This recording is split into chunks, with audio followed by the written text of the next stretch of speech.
तो हमने अपनी पिछली क्लास में Faraday's law of electromagnetic induction को समझा था। Faraday's law of electromagnetic induction बोलता क्या है कि जब भी एक कंडक्टर को आप किसी मैग्नेटिक फील्ड में मूव करवाओ in such a way that magnetic flux through the conductor changes, तो क्या होगा, वो चेंजिंग मैग्नेटिक फ्लक्स को अपोज करेगा, चेंजिंग मैग्नेटिक फ्लक्स को अपोज करेगा और उसके अंदर एक ईएमएफ इंड्यूस होगा।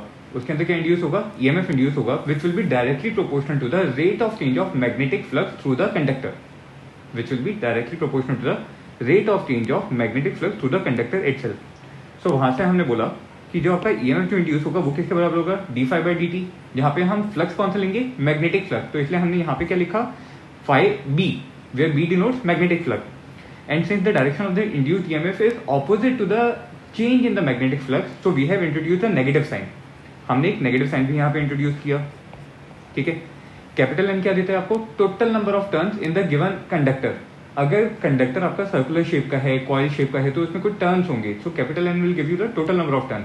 एक टर्न में से ईएमएफ जितना इंड्यूस होगा वही दूसरे में से होगा, वही तीसरे में से होगा, तो सबको अगर आप एड अप करते जाओगे तो नेट ईएमएफ कितना इंड्यूस होगा, minus N times D phi by D t, ठीक है।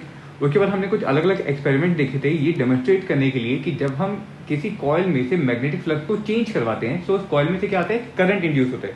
कॉइल में क्या इंड्यूस होता है, करंट इंड्यूस होता है, ठीक है। दूसरा एग्जांपल देखिए, जैसे यहाँ पे in this case let us say that you are having a conductor which is initially at this position, which is initially in this pink coloured position. So अभी ये इनिशियल कितना फ्लक्स कट कर रहा होगा, what will be the initial flux? It will be given by this area, this much area only between the flux and the rails. जो आपके orange colour के हैं इनको हम बोलते हैं रेल्स, इनको हमने क्या नाम दिया, rails, which are conducting material. Then you have one external resistance R which is connected in the circuit. This is your resistance, and as you can see in the diagram that the blue colored dots which are coming out of the plane of paper will give you the magnetic field, will give you the magnetic field. So at t equal to 0, the moving conductor was at this pink colored position, and after some time the conductor had moved to some other location which is given by the blue bar. अब 0 से लेके dt time में आपका जो conductor है वो move किया, move करने की वजह से वो कितना फ्लक्स कट कर रहे हैं, which will be given by this purple colored area, shaded area. इस पर्पल वाले एरिया में से अगर आप इनिशियल फ्लक्स को सब्ट्रैक्ट करो तो आपको क्या मिलेगा, वो फ्लक्स जो dt टाइम में चेंज हुआ है which is given by this green colour area. ये ग्रीन कलर वाला एरिया आपको वो रीजन बता रहे जिसमें से आपका फ्लक्स चेंज हुआ है। इनिशियली से ब्लू कलर वाले एरिया में से था जो आपके पिंक कलर का कंडक्टर के लेफ्ट हैंड साइड में था। जब हमारा कंडक्टर मूव करके dt टाइम पे नई पोजीशन पे आ गया तो वहां पे उसने पर्पल कलर वाला पूरा फ्लक्स लिया, तो चेंज कितना हुआ, ग्रीन कलर वाले एरिया का फ्लक्स चेंज हुआ जो कहां से लेके कहां तक होगा, starting from this boundary, this boundary, this boundary and this boundary. इतनी बाउंड्री में से आपका फ्लक्स चेंज होगा ना, इतनी बाउंड्री में से फ्लक्स चेंज होगा। अच्छा ये बताओ फ्लक्स किस डायरेक्शन में आपका बढ़ रहा है, ऊपर की तरफ। फ्लक्स किस डायरेक्शन में बढ़ रहा है, ऊपर की तरफ। जो आपका इलेक्ट्रोमैग्नेटिक लॉ है, Faraday's law of electromagnetic induction, ये क्या बोलेगा कि ऊपर की डायरेक्शन में नहीं बढ़ना चाहिए। अगर ऊपर की डायरेक्शन में फ्लक्स बढ़ा तो जो आपका कंडक्टर है वो क्या कोशिश करेगा, उसको अपोज करने की। अपोज कैसे करेगा, खुद से डाउनवर्ड डायरेक्शन में ईएमएफ इंड्यूस करके, खुद से डाउनवर्ड डायरेक्शन में ईएमएफ को इंड्यूस करके। डाउनवर्ड डायरेक्शन में अगर इंड्यूस करेगा, क्या इंड्यूस करेगा, मैग्नेटिक फ्लक्स। खुद से वो क्या इंड्यूस करने की टेंडेंसी रखेगा, मैग्नेटिक फ्लक्स। मैग्नेटिक फ्लक्स कहां से आएगा, मैग्नेटिक फील्ड से आएगा, ठीक है। सो सबसे पहले जो आपका कंडक्टर की बात करूं मैं, सो कंडक्टर की टेंडेंसी क्या होगी, to induce magnetic flux to oppose the change in magnetic flux, और ब्रैकेट में लिख देते हैं ओरिजिनल। ओरिजिनल का मतलब जो आपका एक्चुअल में जो मैग्नेटिक फ्लक्स जो चेंज हो रहा था उसको अपोज करने के लिए कंडक्टर खुद से एक मैग्नेटिक फ्लक्स इंड्यूस करेगा। अगर आपका एक्सटर्नल मैग्नेटिक फ्लक्स इंक्रीज हो रहे तो कंडक्टर क्या टेंडेंसी रखेगा, उसको डिक्रीज करवाने की। अगर ओरिजिनल मैग्नेटिक फ्लक्स डिक्रीज हो रहे तो कंडक्टर की टेंडेंसी रखेगा उसको इंक्रीज करवाने की, ठीक है। ये मैग्नेटिक फ्लक्स को इंड्यूस कैसे करवाएगा, by inducing magnetic field, by inducing a magnetic field. और मैग्नेटिक फील्ड कैसे इंड्यूस होगी? बाय इंड्यूसिंग करंट, ठीक है। और करंट कहां से इंड्यूस होगा? By inducing EMF, by inducing EMF. बात समझ में आई? ठीक है। तो अगर हम कंडक्टर की बात करें तो कंडक्टर ने सबसे पहले स्टेप में क्या किया? सिर्फ एक मैग्नेटिक फ्लक्स इंड्यूस करवाया। वो कैसे करवाएगा? एक मैग्नेटिक फील्ड इंड्यूस करवा के। मैग्नेटिक फील्ड कहां से बनेगी? अगर करंट आएगा, और करंट कहां से आएगा? अगर ईएमएफ आएगा। So electromagnetic, Faraday's law of electromagnetic induction इस ईएमएफ को इस इंड्यूस्ड मैग्नेटिक फ्लक्स से रिलेट करवाते हैं। कैसे? कि EMF induced will be equal to minus N times D phi by D T. समझ में आई बात? ठीक है। So the direction of the induced EMF और the direction of the induced current और the direction of the induced magnetic field is given by the Lenz law. हमें कहां से मिला? वो लेंज लॉ से मिला। सो बेसिकली लेंज लॉ में होता क्या है? देखो, अगर हम लेंज लॉ की बात करें तो will say by Faraday's law of electromagnetic induction you may say that the mechanical energy, जब आपका कंडक्टर मूव कर रहा था तो कंडक्टर के पास कोई मैकेनिकल एनर्जी रही होगी। So the mechanical energy transforms, क्या हुई है? ट्रांसफॉर्म हुई है, बदली है, transforms into the electromagnetic energy, into electromagnetic energy. बात समझ में आई? ठीक है। इलेक्ट्रोमैग्नेटिक एनर्जी यहां पे कौन सी होगी? The EMF induced, the EMF induced will be your electromagnetic energy. So the Lenz law states that, लिखिए, whenever there is a transfer of energy, whenever there is a transfer of energy, then always some positive or negative work, positive or negative work are done by the respective forces, are done by respective forces। अगर positive work हुए it means system को energy दी गई है तो system energy gain करेगा, और अगर negative work हुए इट मीन्स सिस्टम में से एनर्जी ले लिया आपने और सिस्टम की एनर्जी क्या हो जाएगी? डिक्रीज हो जाएगी। So in the case of electromagnetic induction, in the case of electromagnetic induction always there exist some forces, there exist some forces which oppose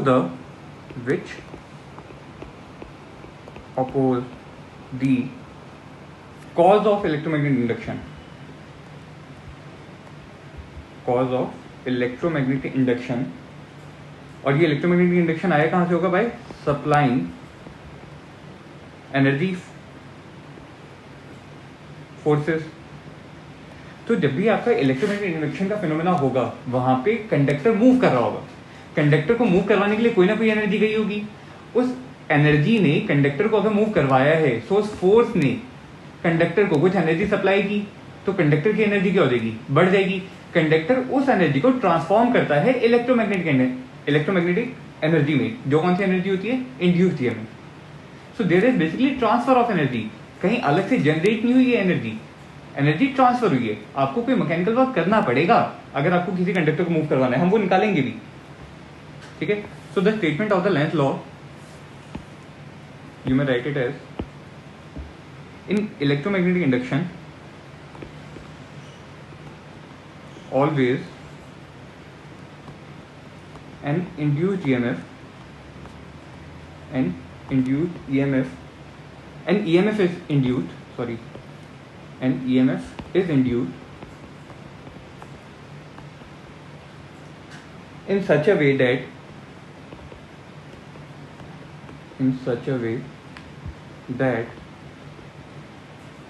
the effects of this EMF, such that the effects of this induced EMF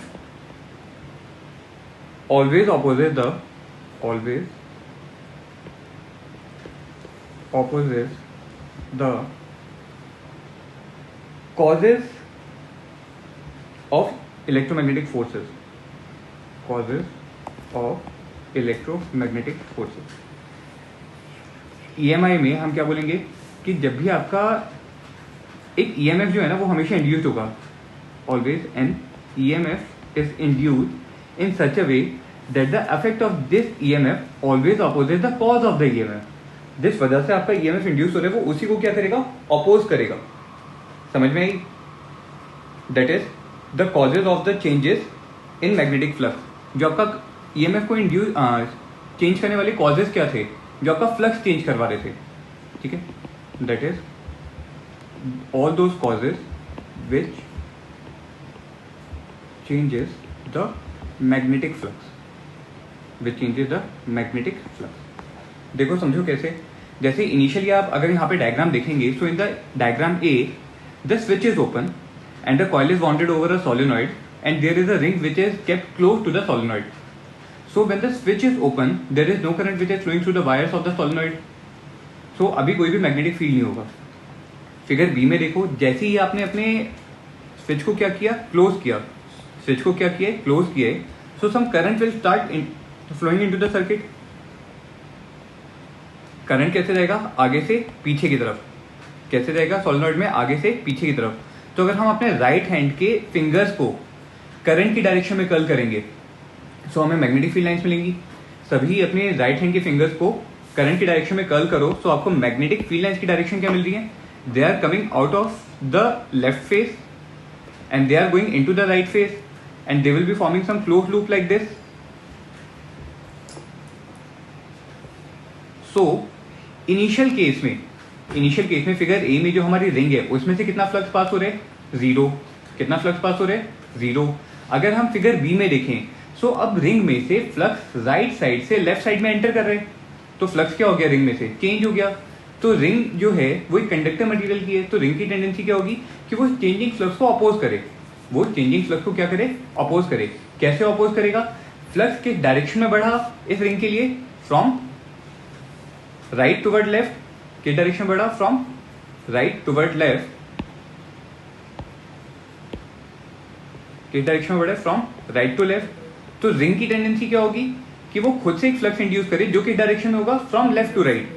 कहां पे induce करेगा वो, from left to right. ये वाले जो मैंने black colour के arrows बनाए ये कौन से, इंड्यूस्ड मैग्नेटिक फ्लक्स के. मैग्नेटिक फ्लक्स आया कहां से होगा, मैग्नेटिक फील्ड के. सो यही ब्लैक वाले एरोज आपको क्या बताएंगे, इंड्यूस्ड मैग्नेटिक फील्ड लाइंस. और अगर आपकी magnetic field line from left towards right I है, सो अगर आप अपने राइट हैंड के फिंगर्स को, राइट हैंड के थंब को अगर फ्लक्स की डायरेक्शन में रखोगे तो करंट की डायरेक्शन आपको मिलेगी from the curled fingers. So current की डायरेक्शन में आएगा, बताओ.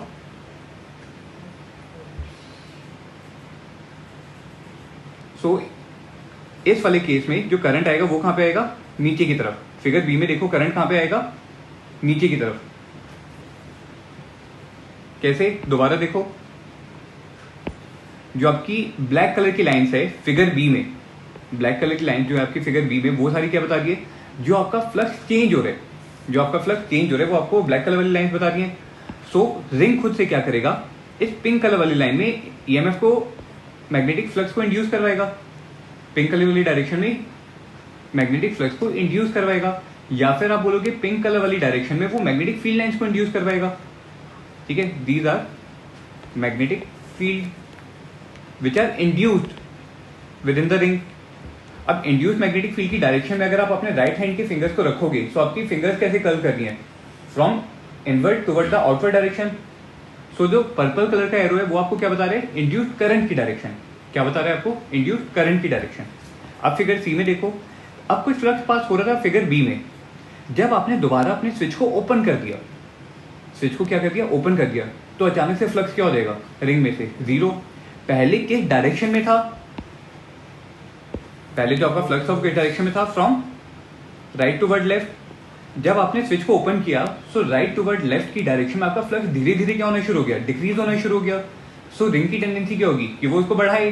अब डिक्रीज हो रहा है राइट से लेफ्ट में, सो रिंग की टेंडेंसी क्या होगी, राइट से लेफ्ट की डायरेक्शन में ईएमएफ को इंड्यूस करवाए, मैग्नेटिक फ्लक्स इंड्यूस करवाए, ताकि वो डिक्रीजिंग मैग्नेटिक फ्लक्स को क्या करे, अपोज करे. सो वो खुद से इस पिंक कलर वाली डायरेक्शन में क्या करेगा, इंड्यूस करवाएगा. So this is the direction of induced magnetic flux, और यू में से it is the direction of induced magnetic field lines. अगर मैग्नेटिक फील्ड लाइंस राइट से लेफ्ट की तरफ आ रही है, तो अपने राइट हैंड के थंब को रखो टुवर्ड लेफ्ट हैंड साइड, तो कर्ल फिंगर क्या रहेगी, मैग्नेटिक फील्ड की डायरेक्शन. कर्ल फिंगर कैसे आ रही है, from outward toward the inward. कौन सी डायरेक्शन में आ रही है, फ्रॉम आउटवर्ड टुवर्ड इनवर्ड. सो इस डायरेक्शन में आपका करंट इंड्यूस होगा. समझ में आई बात, पक्का. ये है आपका लेंस लॉ. लेंस लॉ ने क्या बोला कि जब भी किसी कंडक्टर में से फ्लक्स चेंज होगा, तो कंडक्टर एक ईएमएफ इंड्यूस करेगा which will oppose the cause of change of magnetic flux, which will oppose the cause of change of magnetic flux. Magnetic flux अगर बढ़ रहा है तो वो उसको डिक्रीज करवाएगा, और अगर मैग्नेटिक फ्लक्स डिक्रीज हो रहे तो वो उसको बढ़ाने की टेंडेंसी रखेगा. किस डायरेक्शन में इंक्रीज हो रहे या किस डायरेक्शन में डिक्रीज हो रहे, वो आपको आइडेंटिफाई करके खुद फाइंड आउट करना होगा. समझ में आई बात. So these are the different cases where you can yourself see कि जब आप किसी बार मैग्नेट को एक क्लोज लूप के पास अगर लेके जाओगे, बार मैग्नेट को किसी क्लोज लूप के पास लेके जाओगे, तो लूप में करंट किस डायरेक्शन में आएगा. जैसे आप सबसे पहले एक एग्जांपल देखो. In this case the north pole of the bar magnet is moving toward the coil. So initially जब हमारा बार मैग्नेट इंफिनिटी डिस्टेंस पे होगा, तो वहां पे कॉइल में से फ्लक्स कितना पास कर रहा होगा, 0.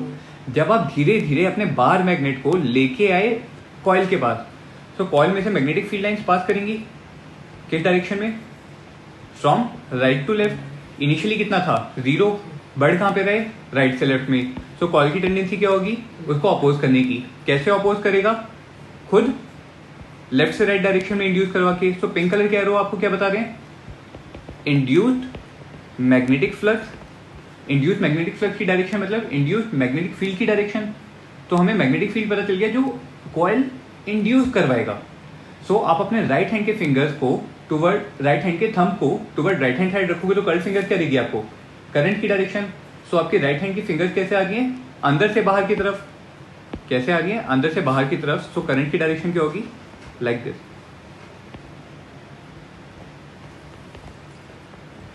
और करंट अगर हमारे गैल्वेनोमीटर में से लेफ्ट से राइट की तरफ जाएगा, तो गैल्वेनोमीटर की निडल में किस डायरेक्शन में डिफ्लेक्शन होगा, इनिशियली इस रेड कलर के एरो में था, डिफ्लेक्शन गैल्वेनोमीटर की निडल का फ्रॉम लेफ्ट टू राइट होगा, और करंट आपके सर्किट में से ऐसे पास करेगा. समझ में आई बात, ठीक है. अच्छा, अब मुझे ये बताओ इसमें कि पर्पल कलर वाले एरोज जो है, मैं उसको अगर हटा दूं, सो अब आपको क्या मिल गया, पिंक कलर वाले एरोज जो आपको क्या बता रहे हैं, लूप में से इंड्यूस्ड मैग्नेटिक फ्लक्स की डायरेक्शन. लूप में से इंड्यूस्ड मैग्नेटिक फ्लक्स की डायरेक्शन कहां से कहां पे आ रही है, from right toward left, from left toward right, sorry कहां से आ रही है, लेफ्ट साइड से राइट साइड में आ रही है. अगर बार मैग्नेट की हम बात करते हैं, किसकी बात करते हो जब आप बार मैग्नेट की, सो बार मैग्नेट से के नॉर्थ पोल से मैग्नेटिक फील्ड लाइंस क्या होती हैं, बाहर निकलती हैं. साउथ पोल पे मैग्नेटिक फील्ड लाइंस जाके एंटर होती हैं. अगर मैं लूप की बात करूं, तो लूप के राइट फेस से, लूप के राइट फेस से आपकी मैग्नेटिक फील्ड लाइंस बाहर की तरफ आ रही है. सो राइट फेस कैसे बिहेव करेगा, एज अ नॉर्थ पोल. कैसे बिहेव करेगा, एज अ नॉर्थ पोल. और लूप के लेफ्ट फेस पे मैग्नेटिक फील्ड लाइंस क्या कर रही है, एंटर कर रही है. लूप के लेफ्ट हैंड फेस पे मैग्नेटिक फील्ड लाइंस क्या कर रही है, एंटर कर रही है. सो लेफ्ट फेस कैसे बिहेव करेगा, एज अ साउथ पोल. सो आपका लूप एक ही है, जो आपका लूप है वो एक ही लूप है, लेकिन उस लूप के दो फेसेस हैं. एक होगा उसका राइट फेस, जो मैं ब्लू कलर के एरो से दिखा रहा हूँ, जो आपको दिखेगा राइट हैंड साइड से, जो आपको कहां से दिखेगा, राइट हैंड साइड से. वो वाला फेस कैसे बिहेव करेगा, एज नॉर्थ पोल, ठीक है. और एक दूसरा इसका फेस होगा जो आपको कहां से दिखेगा, फ्रॉम लेफ्ट हैंड साइड. वो जो लेफ्ट वाला जो फेस होगा वो कैसे बिहेव करेगा, एज अ साउथ पोल, ठीक है. अब देखो नीचे, अगर मैं नॉर्थ पोल को ऐसे लिखूं, नॉर्थ के एन को ऐसे लिखा जा सकता है, and the direction of the arrows, the direction of the arrows will tell me the direction of the current in the loop. So current कैसे आएगा, एंटी क्लॉकवाइज, या तो काउंटर क्लॉकवाइज बोलो या फिर एंटी क्लॉकवाइज बोलो. समझ में आया. सिमिलरली अगर आप साउथ पोल में देखो, तो साउथ पोल में आपके एरोज कैसे आ रहे हैं, ऐसे और ऐसे. इसको मैंने पूरा कंप्लीट किया, तो मुझे अपने लूप में से करंट की डायरेक्शन क्या मिली, ऐसी करंट की direction milli, which tells me कि जो साउथ पोल होगा, अगर आप साउथ पोल वाले फेज पे देखोगे तो वहां पे करंट कैसा आएगा, क्लॉकवाइज। करंट कैसा आएगा, क्लॉकवाइज। तो अगर आपका नॉर्थ पोल बन रहे तो करंट कैसा आएगा, काउंटर क्लॉकवाइज। और अगर आपका साउथ पोल बन रहे तो वहां पे करंट कैसा आएगा, क्लॉकवाइज। या फिर उल्टा बोल लो, अगर आपका करंट काउंटर क्लॉकवाइज बन रहे तो वो वाला फेज कौन सा बना होगा, नॉर्थ पोल। और अगर आपका करंट क्लॉकवाइज आ रहे तो आपका वो वाला फेज कैसा बना होगा, एज अ साउथ पोल। देखो इसी एग्जाम्पल में, इन this case you will say that the current is you are having a north pole on the right phase. Right phase पे क्या है, नॉर्थ पोल। नॉर्थ पोल का मतलब वहां पे करंट किस डायरेक्शन में होगा, काउंटर क्लॉकवाइज सेंस में, काउंटर क्लॉकवाइज। तो अगर आप अपने रिंग को अगर आप राइट हैंड साइड से देखोगे तो करंट की डायरेक्शन जो ग्रीन कलर के एरोज हैं वो आपको कैसे दिखेंगे, काउंटर क्लॉकवाइज। कैसे दिखेंगे, एंटी क्लॉकवाइज या फिर काउंटर क्लॉकवाइज। तो आपने सीधी डायरेक्शन निकाल ली। समझ में आई बात, पक्का। अच्छा, अगर यहाँ पे नॉर्थ पोल इंड्यूस हुए, अगर आपके राइट फेज पे नॉर्थ पोल अगर इंड्यूस हुए तो उससे क्या होगा कि वो बार मैग्नेट के नॉर्थ पोल को क्या करेगा, अपोज करेगा। बार मैग्नेट के नॉर्थ पोल को क्या करेगा, अपोज करेगा। उसने अपोज करना भी था, क्यों, क्योंकि ईएमएफ जो इंड्यूस हुआ है वो चेंजिंग मैग्नेटिक फ्लक्स को क्या कर रहे हैं, अपोज कर रहे हैं। चेंजिंग मैग्नेटिक फ्लक्स को वो क्या कर रहे हैं, अपोज कर रहे हैं ना। अगर बार मैग्नेट का नॉर्थ पोल लूप की तरफ आ रहे हैं तो लूप उसको क्या करेगा, अपोज करने की टेंडेंसी रखेगा। कैसे अपोज करेगा कि उसके फ्रंट साइड पे नॉर्थ पोल इंड्यूस करवा देगा, so that north pole of the ring and the north pole of the bar magnet will repel each other, they will repel each other. समझ में आई बात, पक्का। केस बी में देखो, अब यहाँ पे हम दूसरे तरीके से फ्लक्स को कैलकुलेट करेंगे या किस डायरेक्शन में आपका फ्लक्स इंड्यूस होगा वो देखेंगे। Now in this case I am moving the south pole of my bar magnet toward the circle, toward the rings. South pole पे मैग्नेटिक फील्ड लाइंस क्या होती है, एंटर करती है। मतलब आप क्या बोलोगे, लूप में से आपकी मैग्नेटिक फील्ड लाइंस कैसे आ गई हैं, इस डायरेक्शन में आ गई हैं, हाँ या ना। ये कौन सी मैग्नेटिक फील्ड लाइंस हैं, जो बार मैग्नेट के मोशन की वजह से है, जो बार मैग्नेट के मोशन की वजह से किस डायरेक्शन में आई, लेफ्ट से राइट की तरफ। ठीक है, सो वो उसको अपोज करेगा, अपोज करेगा ना। कैसे अपोज करेगा, अगर साउथ पोल आपका रिंग के राइट फेज की तरफ है तो राइट फेज कौन सा बन जाएगा, साउथ पोल बनने की टेंडेंसी रखेगा, ताकि वो साउथ बार मैग्नेट के साउथ को क्या करे, अपोज करे, हाँ या ना। सो लेट अस सी, हम यहाँ पे फ्लक्स की डायरेक्शन नहीं देख रहे, हम डायरेक्टली बोल रहे हैं कि इसका जो राइट फेस है वो कैसे बिहेव करेगा। ये वाला जो आपका राइट फेस जो बनेगा, it will behave as a south pole. South pole मतलब आप ऐसे बनाओगे तो यहाँ पे आपके एरोज कैसे बनेंगे, इस टाइप के एरोज बनेंगे। इस डायरेक्शन के एरोज का मतलब क्या है कि करंट ऐसे आएगा और करंट ऐसे जाएगा। डायरेक्टली हमें करंट की डायरेक्शन मिली। और अगर हमें करंट की डायरेक्शन मिली, ये डायरेक्शन क्या बता रही है कि current inward the plane of paper से आउटवर्ड डायरेक्शन में आ रहा है। ठीक है, अगर आप इसको राइट हैंड साइड से देख रहे हो, राइट हैंड साइड से देख रहे हो, तो करंट कैसे है, क्लॉकवाइज। करंट कैसे, क्लॉकवाइज। सो आप अपने राइट हैंड साइड से अगर करंट को क्लॉकवाइज अगर रखोगे तो थंब क्या देगा आपको, मैग्नेटिक फ्लक्स की डायरेक्शन। सो इस पिंक कलर वाले करंट की वजह से जो आपका मैग्नेटिक फ्लक्स आएगा वो कहां पे आएगा, इस तरफ। अब ओरिजिनली याद करो, जो आपका बार मैग्नेट मूव कर रहा था साउथ पोल रिंग की तरफ आ रहा था, उसका मैग्नेटिक फ्लक्स कहां पे था, इस ब्लू कलर वाले एरो की तरफ। सो खुद ही हमारे लूप ने किस तरफ इंड्यूस कर दिया, ग्रीन कलर वाले एरो की तरफ। समझ में आई बात, ठीक है। सो इस तरीके से भी आप कैलकुलेट कर सकते हो कि आपके रिंग में या आपके किसी भी लूप में से जो करंट होगा उसकी डायरेक्शन क्या होगी। ऑलवेज रिमेंबर कि करंट ऐसी डायरेक्शन में इंड्यूस होने की टेंडेंसी रखेगा जो चेंजिंग मैग्नेटिक फ्लक्स को अपोज करे। ठीक है, in these two cases you have to identify by yourself. मैं एक मेथड से बता रहा हूं, देखिए यहाँ पे in the figure A the north pole is moving away from the loop. तो लूप की टेंडेंसी क्या होगी, नॉर्थ पोल को अपनी तरफ अट्रैक्ट करने की। अट्रैक्ट कैसे करेगा, साउथ पोल बना के। साउथ पोल मतलब क्लॉकवाइज करंट। तो जब आप इसको राइट हैंड साइड से देखोगे तो करंट कैसा आना चाहिए, क्लॉकवाइज। ठीक है, और ये वाला फेस कैसा बन जाएगा, एज अ साउथ पोल। समझ में आई बात, ठीक है। नीचे वाला केस देखो, नीचे वाले केस में आपका बार मैग्नेट का south pole toward right move कर रहे हैं। सो रिंग क्या चाहेगी, साउथ पोल को अपनी तरफ अट्रैक्ट करने की। कैसे अट्रैक्ट करेगा, by forming a north pole. North pole आप कैसे ध्यान रखोगे, एन को ऐसे ड्रॉ करोगे, दोनों तरफ एरो लगाओ तो एरोज कैसे आ रहे हैं, in counter clockwise section. So current will be induced in counter clockwise fashion. जहाँ पे मैं डॉटेड ड्रॉ कर देता हूँ आपके इनवर्ट डायरेक्शन के लिए, ताकि आपको समझ में आए। ये जो डॉटेड एरोज हैं ये कहाँ है, invert the plane of paper.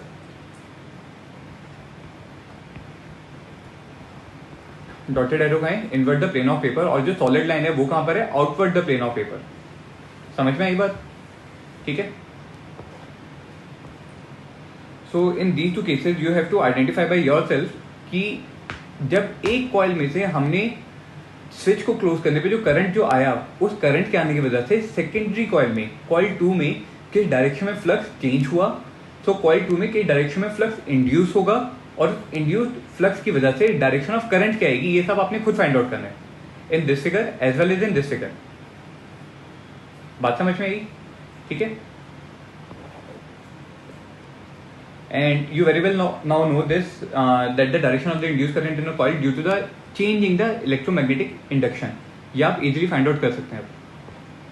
आगे देखिए, EMF induced in a moving conductor in uniform magnetic field. एक यूनिफॉर्म मैग्नेटिक फील्ड में EMF कितना इंड्यूस होगा वो हम देखते हैं। Now let us consider the case that you have a conductor having a length L। इस कंडक्टर की लेंथ कितनी गिवन है आपको, L लेंथ गिवन है, and it is moving in the magnetic field, uniform magnetic field with a speed v। इसकी एक uniform speed कितनी है, v। जो हमारा कंडक्टर है इसमें फ्री इलेक्ट्रॉन्स रहे होंगे, इसमें फ्री इलेक्ट्रॉन्स रहे होंगे। Late us say that this pink colour dot represent the electron in the conductor. So you will say that there is an electron which is moving in a uniform magnetic field with a uniform velocity. So जब भी एक charge particle एक magnetic field में move करेगा तो उसके ऊपर क्या लगता है, मैग्नेटिक फोर्स लगता है। वो मैग्नेटिक फोर्स कैसे निकालते हो, Q times V vector cross B vector, ठीक है। अगर हम यहाँ पे इलेक्ट्रॉन की वेलोसिटी की बात करें तो वेलोसिटी कहाँ पर है, टुवर्ड राइट हैंड साइड, और मैग्नेटिक फील्ड लाइंस कहाँ है, invert the plane of paper having a magnitude of B vector. So you will keep the fingers of your right hand side, right hand in the direction of the first vector. तो कहाँ पे रखेंगे, toward right side, और curl कहाँ पे करेंगे, second vector की direction में, मतलब inward the plane of paper. तो थंब कहाँ आ रहा है, अपवर्ड डायरेक्शन में। थंब कहाँ आ रहा है, अपवर्ड डायरेक्शन में। इलेक्ट्रॉन कहाँ पे मूव कर रहे हैं, फ्रॉम लेफ्ट टू राइट। सो आप अपनी फिंगर्स को कहाँ पे रखोगे, लेफ्ट टू राइट में। सो कर्ल कहाँ पे करोगे, inward the plane of paper. Thumb क्या देगा आपको, मैग्नेटिक फोर्स की डायरेक्शन। सो और ये जो मैग्नेटिक फोर्स की डायरेक्शन है ये कब है, जब Q आपने क्या कंसिडर किया था, पॉजिटिव। जब आपने Q को क्या कंसिडर किया था, पॉजिटिव। लेकिन हमारा इलेक्ट्रॉन था, तो इलेक्ट्रॉन पे फोर्स की डायरेक्शन क्या हो जाएगी, रिवर्स। तो इलेक्ट्रॉन पे फोर्स कहाँ पे लगेगा, डाउनवर्ड डायरेक्शन में। तो इलेक्ट्रॉन कहाँ पे आके बैठेगा, नीचे की तरफ आके बैठ जाएगा इलेक्ट्रॉन। अगर इलेक्ट्रॉन अपनी पोजीशन से नीचे की तरफ आ गया तो वो ऊपर क्या बना देगा, एक पॉजिटिव चार्ज बना देगा। ऊपर क्या बना देगा, एक पॉजिटिव चार्ज, और नीचे क्या आ जाएगा, नेगेटिव चार्ज। अब पॉजिटिव चार्ज और नेगेटिव चार्ज के सेपरेट होने की वजह से एक इलेक्ट्रिक फील्ड आएगी। पॉजिटिव चार्ज और नेगेटिव चार्ज के अलग अलग होने की वजह से एक इलेक्ट्रिक फील्ड आएगी। उस इलेक्ट्रिक फील्ड की डायरेक्शन क्या होगी, from positive charge toward the negative charge. So electric field कहाँ पे आई, नीचे की तरफ।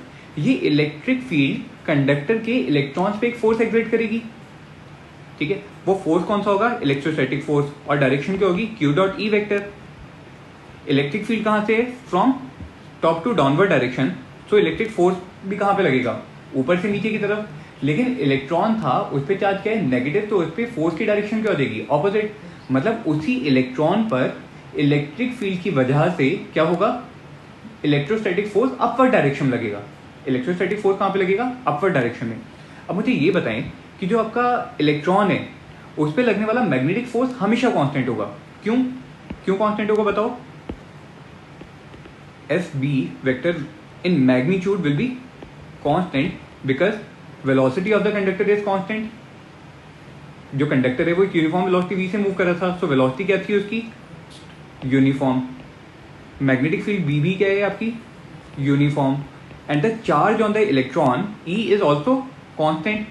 सो the magnetic force is constant. So हमेशा एक इलेक्ट्रॉन पे मैग्नेटिक फोर्स तो लगेगा, वो कांस्टेंट मैग्नीट्यूड का होगा। लेकिन अगर मैं इलेक्ट्रिक फील्ड की बात करूं तो इलेक्ट्रिक फील्ड का मैग्नीट्यूड किसके ऊपर डिपेंड करता है, इलेक्ट्रिक चार्जेस के ऊपर, the magnitude of the electric charges. अगर डायग्राम में देखें, एक पॉजिटिव चार्ज कंडक्टर के टॉप फेस पे था और एक नेगेटिव चार्ज कंडक्टर के बॉटम फेस पे था। सो इलेक्ट्रिक फील्ड अभी एक एक चार्ज की वजह से, लेकिन मैग्नेटिक फोर्स का मैग्नीट्यूड क्या है, ज्यादा। सो सेकंड इलेक्ट्रॉन पे फोर्स कहाँ पे लगेगा, नेट फोर्स की डायरेक्शन में। नेट फोर्स कहाँ पे है, मैग्नेटिक फोर्स कहाँ पे लगा है इसके ऊपर, this is the direction of magnetic force and this orange colour direction shows the direction of the electrostatic force.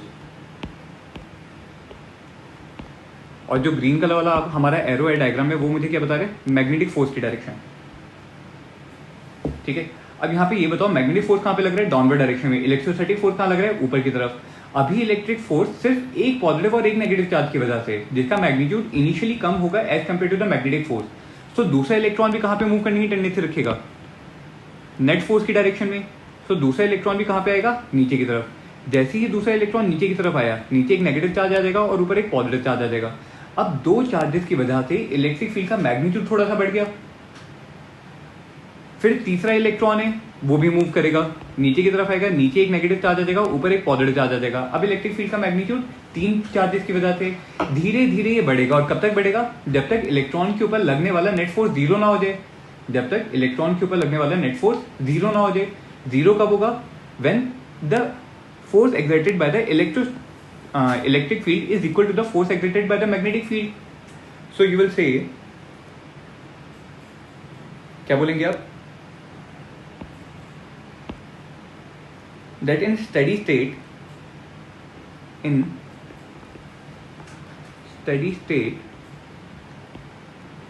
you will say that the electrostatic force, magnitude of electrostatic force should be equal to the magnitude of the magnetic force। क्योंकि direction opposite है इसलिए सिर्फ मैं magnitude की बात कर रहा हूँ।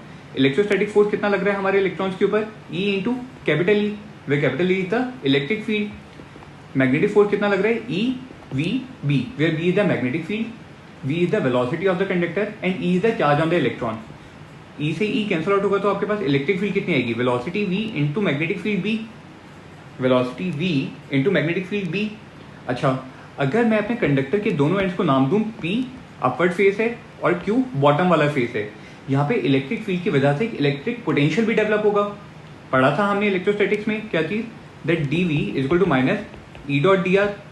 सो वहां से आप बोलेंगे potential difference between the point P and Q is equal to how much, E into L। so electric field E की वैल्यू कितनी आएगी, delta V upon L, where delta E represent the potential difference. इसकी value को इस वाले expression में put करो, so you will get delta V upon L is equal to V into B, जहां पे कैपिटल V क्या रिप्रेजेंट कर रहा है आपका पोटेंशियल डिफरेंस और स्मॉल v क्या रिप्रेजेंट कर रहा है वेलोसिटी। इसको अगर आप लिखोगे तो आप लिख सकते हो EMF induce epsilon is equal to B L V. समझ में आई बात। तो हमारे कंडक्टर में पोटेंशियल कितना इंड्यूस हो जाएगा, बी एल वी। और डायरेक्शन भी आपको पता है पोटेंशियल की, क्या, अगर आपके कंडक्टर में सारे पॉजिटिव चार्जेस ऊपर वाले फेस पे हैं और सारे नेगेटिव चार्जेस नीचे वाले फेस पे हैं, तो आप इस कंडक्टर को हटाकर क्या एज्यूम कर सकते हो, एक बैटरी जिसका EMF कितना है, E, in such a way that the positive terminal is toward the upper and and the negative terminal is toward the lower and and its EMF is E। This point will be Q and this point will be P। समझ में आया कैसे हमने इसको replace किया, पक्का। So in this direction let us see, यहाँ पे हमारे पास सेम वही कंडक्टर है जो एक वेलोसिटी V से मैग्नेटिक फील्ड में मूव कर रहे हैं। Length of the conductor is given as L, ऊपर वाले फेस का नाम A, नीचे वाले फेस का नाम B। सो आपने इसको रिमूव करके क्या किया, अभी हमने देखा था कि ऊपर वाला face as a positive terminal behave करते हैं, नीचे वाला face as a negative terminal behave करते हैं। And if the conductor is having its own resistance, अगर कंडक्टर का कुछ रेजिस्टेंस है, तो जैसे हम बोलते थे एक बैटरी का खुद कुछ इंटरनल रेजिस्टेंस होता है, ऐसे ही कंडक्टर का रेजिस्टेंस जो है वो हम कैसे शो करेंगे, by internal resistance small r. और यहाँ पे जो आपका EMF जो इंड्यूस होगा उसका मैग्नीट्यूड कितना आएगा, बी एल वी। समझ में आई बात, पक्का। इसी को समझने का एक दूसरा तरीका, यहां पे देखो, अगर हमारा कंडक्टर, ब्लू कलर वाला conductor toward right hand side move कर रहे हैं, ब्लू कलर वाला कंडक्टर अगर राइट हैंड साइड मूव कर रहे हैं, so in this figure you will see कि मैग्नेटिक फील्ड लाइंस कहां पे, मैग्नेटिक फ्लक्स कहां पे बढ़ रहे हैं, इनवर्ड डायरेक्शन में। मैग्नेटिक फ्लक्स कहां पे बढ़ रहे हैं, इनवर्ड डायरेक्शन में। सो कंडक्टर क्या चाहेगा, उसको अपोज करने का। अपोज कैसे करेगा, आउटवर्ड डायरेक्शन में फ्लक्स इंड्यूस करवा के। आउटवर्ड डायरेक्शन में फ्लक्स कैसे इंड्यूस करवाएगा, राइट हैंड के थंब को आउटवर्ड डायरेक्शन में रखो तो कर्ल फिंगर क्या देगी, करंट की डायरेक्शन। सो करंट किस डायरेक्शन में आएगा, इन दिस डायरेक्शन। ये पर्पल कलर के जो एरोज जो ये आपको क्या बता रहे हैं, इंड्यूस्ड करंट की डायरेक्शन। क्या बता रहे हैं, इंड्यूस्ड करंट की डायरेक्शन। अगर करंट इंड्यूस करंट की डायरेक्शन में आया है तो यहां से आप बता सकते हो कि इस कंडक्टर में पॉजिटिव टर्मिनल कहाँ रहा होगा, ऊपर की तरफ, और नेगेटिव टर्मिनल कहाँ पे, नीचे की तरफ। तभी तो हमारा कंडक्टर पॉजिटिव से नेगेटिव की तरफ गया। बात समझ में आई। तो नीचे वाले डायग्राम में देखो आपने कैसे ड्रॉ किया, इसी सेम डायग्राम को, समझ में आया। जहां पे हमने अपने मूविंग कंडक्टर को एक इक्विवेलेंट बैटरी में कन्वर्ट कर दिया, जहां पे बैटरी का ईएमएफ कितना है, BLV। समझ में आई बात, पक्का। आगे देखो, in this case you have two different conductors. हमारे पास दो डिफरेंट कंडक्टर्स हैं। एक है PQ which is moving in right side with a velocity V1 and the another one is RS which is moving in left hand side with a velocity V2। तो सबसे पहले जब हम PQ को replace करेंगे, इसकी इक्विवेलेंट बैटरी से, सो battery का ईएमएफ कितना आएगा, BL1 V1, ठीक है। और अगर हम अपने दूसरे वाले रेड कलर वाले कंडक्टर को अगर इक्विवेलेंट बैटरी से अगर रिप्लेस करवाते हैं, सो उसका ईएमएफ कितना आएगा, E2 will be equal to magnetic field B। Length कितनी है हमारे कंडक्टर की, L2, और इसकी वेलोसिटी कितनी है, V2। सबसे पहला पॉइंट तो ये। दूसरा पॉइंट, अगर आपका conductor toward right hand side move कर